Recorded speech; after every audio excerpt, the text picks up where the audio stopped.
Hello, everybody, and welcome back to episode 4 of Countries of the World. So, without further ado, let's begin. And so, once again, a very warm welcome to all of you viewers. And now, we have now come back to Europe. I think you're now noticing a pattern, somehow, starts in Asia, then goes Europe, then Africa, then Europe. It's kind of like a pattern. And then that pattern ends in Africa, which episode 5, the Angola episode.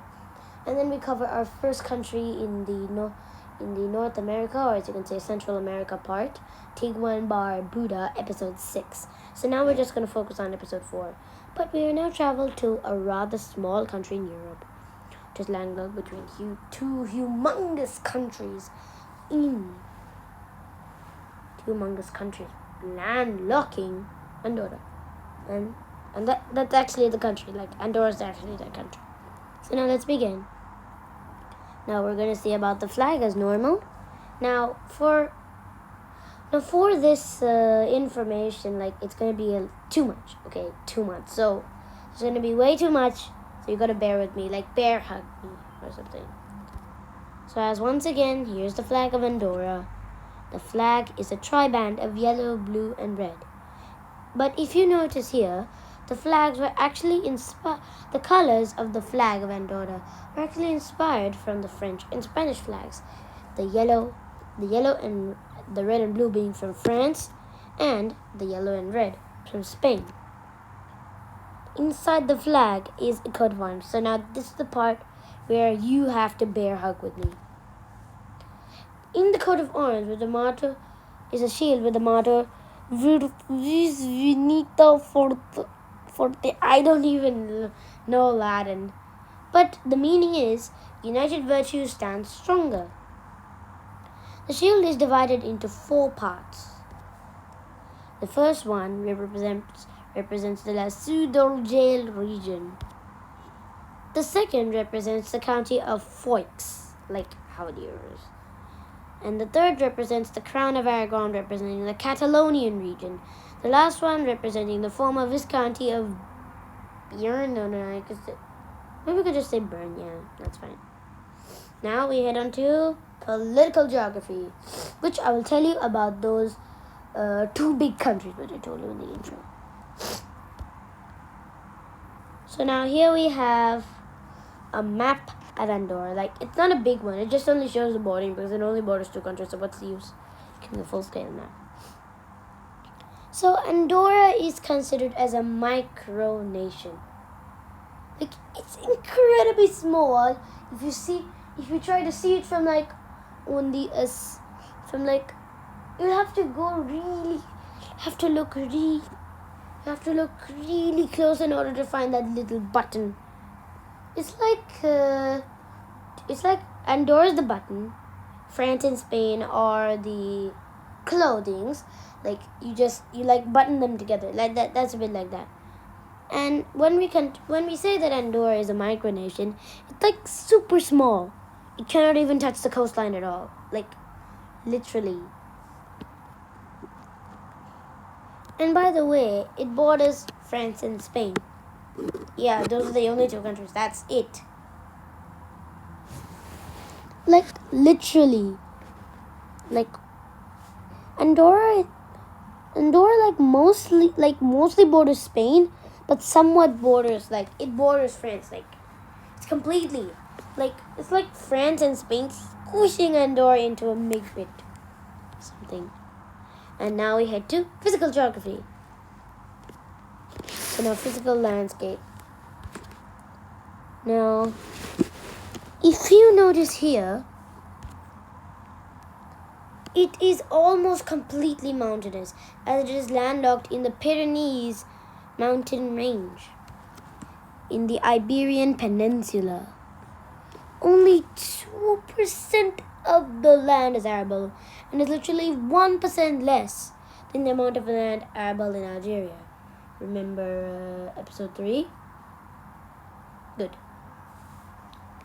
And this arable land is mostly off the border of Spain. Yeah, you can see those lush green valleys there.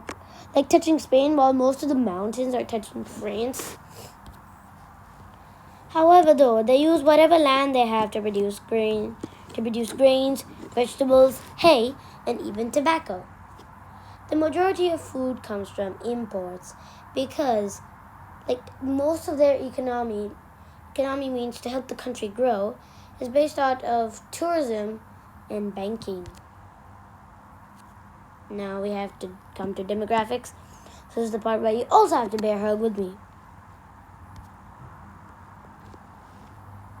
So Andorra is very strange because most of the population is not exactly Andorran. That's crazy.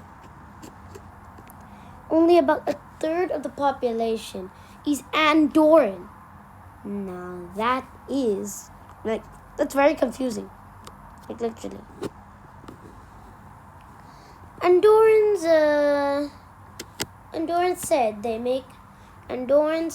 make up about 33% of the population. Spanish make about 23%, French at 17%, and the least Portuguese at only 7%. Like literally, you can get to Andorra. Like if the Portuguese want to get to Andorra, like what they can do, like they can just cross the border of Spain and then just get into Andorra. But it's really tricky. Okay, so just bear with me once for all. And now, about 2/3 of the population cannot do these in the below. 1. Vote. You cannot vote. About 2/3 of the population cannot vote, be head of state office, or own more than 33% of Andorran stock purchases. And something crazy is there. There are 2 princes. Literally. But however, these princes aren't really acquired by any loyal lineage. But they aren't related at all. Now till now, you viewers must be saying in your head, why? Why aren't they related at all? Like, yeah.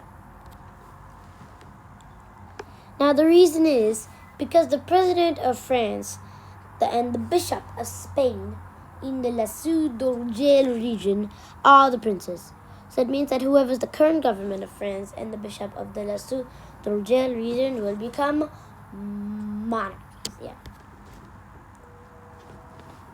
However, Andorra still has a government position that it holds. The Andorran people vote for who oversees the exclusive duties of the country along with the General Council of the Parliament. However, the head of government can request certain sanctions with the other 2 monarchs. Now we head on to friend zone. Now, I guess you're noticing now it's getting a little complicated by the episode, yeah. So now we head on to friend zone. Andorra is classified as a tax haven, which means the world really likes Andorra.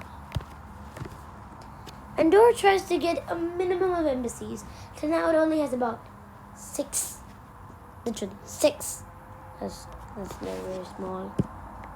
Those embassies are in Belgium, France, Spain, Portugal, the USA, and Austria, and somewhat where Canada and Mexico. But nah, Andorra really doesn't mind those. Like they just either way you can put this thing. They don't even care about Andorra like that. Andorra has French and Spanish embassies inside Andorra. So that means France has an embassy inside Andorra, the Spanish has an embassy inside Andorra. It's simple. Andorra did not really have fine relationships with Kosovo. First, they used to be really hesitant, but now relations are improving and working, and now they're fine. France and Spain are not only their closest friends, they are like the protecting parents who stood by the nation throughout Andorra's history. France and Spain have humongous ties to Andorra. The end. Now this is the end. In conclusion, Andorra is a very, very small country, which we said is a micronation, landlocked between 2 very big countries, France and Spain. But it always still stays strong, even though with about 2% of the land arable. That's literally 1% less than Algeria. Like, you can just keep it in your head if you want. So, coming up, episode 5, Angola. So, what you see spinning here is the Angola flag, which might give you a hint of Soviet times. But if you think that is, I will tell you if your answer is right or wrong in the Angola episode. So that's all it for today. Adios.